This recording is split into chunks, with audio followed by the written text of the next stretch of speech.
الأهلي في كأس العالم للأندية عنده مشكلة كبيرة جدا. تعال أقول لك إيه هي. ازيكم يا جماعة، عاملين إيه؟ يا رب تكونوا بخير. النادي الأهلي كان بيلعب بالميراس، اتغلب 2-0، ولولا الظروف كان اتغلب 3 و4 والماتش كان هيفتح منه. بس خليني أقول لك على حاجة، يعني في حاجة مهمة جدا لازم إن الأهلاوية بشكل عام يكونوا متفقين عليها أو واخدين بالهم منها. إيه هي؟ إن يا جماعة أنتوا مش الموضوع كله مش شراء لعيبة. يعني أنا مش بشتري وخلاص، يلا ده هات ده وهات من هنا وهات من هنا وهات من لا. يا جماعة الخير، الأهلي عنده مشكلة كبيرة جدا في الباك اليمين والباك الشمال وفي السيرد باك. لأن بالمناسبة أنت لو جيت بصيت على الجون التاني هتلاقي إن الجون التاني جاي من ناحية اليمين، من ناحية محمد هاني. محمد هاني بالمناسبة كارثة. انا اهو لو انا بلعب على محمد هاني انا ممكن اهينه. تمام.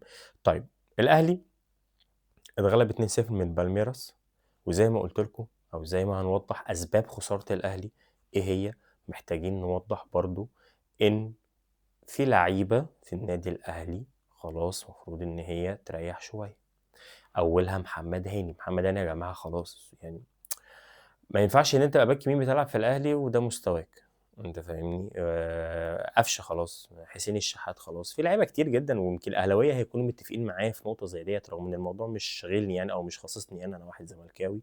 بس انا بتكلم في نقطه تانية، نقطه تخص جمهور الاهلي، واكيد جمهور الاهلي واخد باله من نقطه زي ديت يعني. تمام.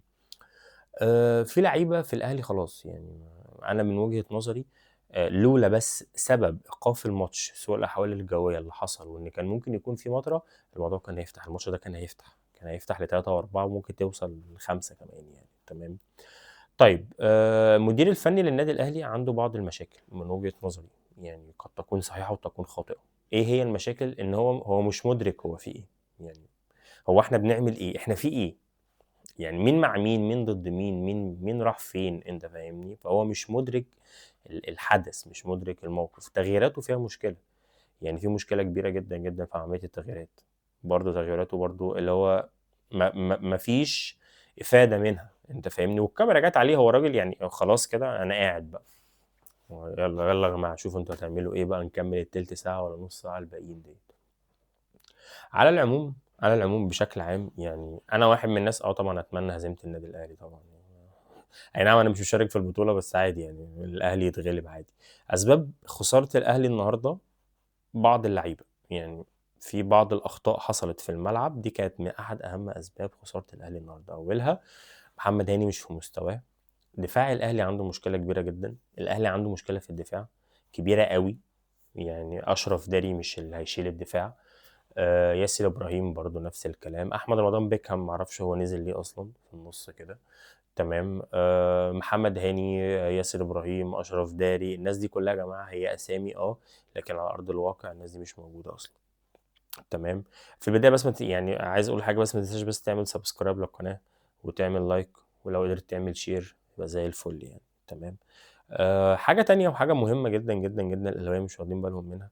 يا جماعه الخير، هو مش بكثره اللعيبه، يعني انا مش هنجمع في الهجوم معانا 70 لعيب وما بنستفادش منه. هي مش بالكترة، انت ممكن يبقى عندك 3 4 لعيبة او لاعبين 3 تستفيد بيهم. لكن انا من وجهة نظري النهاردة عدم وجود امام عاشور في النادي الاهلي هو احد هزيمة الاهلي النهاردة، او من ضمن اسباب هزيمة الاهلي النهاردة. امام عاشور بالنسبة لي انا هو بنتكلم في 40 50% من قوة الفريق هجوميا يعني، وساعات الراجل بيرجع يدافع، يعني مش هننكر حاجة زي كده. والراجل جاب الفورمة بتاعته، يعني الراجل وصل ان هو جاب الفورمة بتاعته وابتدى ان رجله تدوس في الملعب. ان شاء الله يعني هنكمل سلسلة الفيديوهات، والفترة الجاية ان شاء الله هيكون في فيديوهات كويسة جدا جدا جدا نقدر ان احنا نتكلم فيها. وهنتكلم في حكايات كروية بقى، يعني لو في حكاية كروية كده حد حابب ان هو نحكي فيها، او في لعيب او في حدث حابب ان احنا نتكلم فيه، تمام مفيش اي مشكله. قول لي ايه الحدث اللي احنا نتكلم فيه، لان انا كده كده الفتره الجايه هيكون في يعني سيريس كده، قصص نقدر ان احنا يعني نتكلم فيها، لان في جيل اتظلم كده في النص مش عارف الاحداث في الموقف ده كان ايه اللي بيحصل، ففي جيل مظلوم في النص كده محتاجين ان احنا بس ايه نحكي له كام حاجه كده. شكرا جدا ليكم، وانا بعتذر جدا جدا لو كان في اطاله من خلالي.